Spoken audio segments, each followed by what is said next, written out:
শীতকাল পড়তে না পড়তেই আমি কিন্তু অনেক ধরনের ফেস প্যাক ইউজ করা স্টার্ট করে দিয়েছি। গরমকাল মানে যেমন আম, তেমন শীতকাল মানেই কমলা লেবু।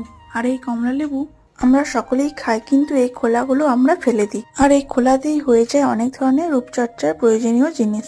এখানে দেখো, আমি কমলা লেবুটা খেয়ে নিয়েছি আর খোলাটাকে ভালো করে ছাড়িয়ে রোদে একদিন মতো শুকিয়ে নিয়েছি। রোদ থেকে এনে লেবুর খোসাগুলিকে গোলাপ জল আর গ্লিসারিন দিয়ে ভালো মতো ভিজিয়ে রাখবো। 5-10 মিনিট ভেজার পর তাতে দিয়ে দেবো অ্যালোভেরা জেল। তারপর সব উপকরণ একসাথে ভালো করে ব্লেন্ডারে ব্লেন্ড করে নেব। তারপর এই প্যাকটিকে একটি পাত্রে ঢেলে নিয়ে তাতে ভিটামিন ই ক্যাপসুল দিয়ে ভালো মতো ফেটিয়ে নেব।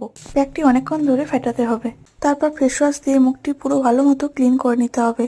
এরপর আস্তে আস্তে পুরো ফেস প্যাকটি মুখে এবং যেখানে যেখানে ট্যান পড়েছে সেখানে সেখানে অ্যাপ্লাই করতে হবে। বাড়িতে কমলা লেবু আসলে আমি তো এই প্যাকটি ব্যবহার করতে একদমই ভুলি না। তারপর দেখো আমার স্কিনটা কতটা গ্লোয়িং হয়ে গেছে। বিশেষ করে যারা আমার মতো স্কিন কেয়ার করতে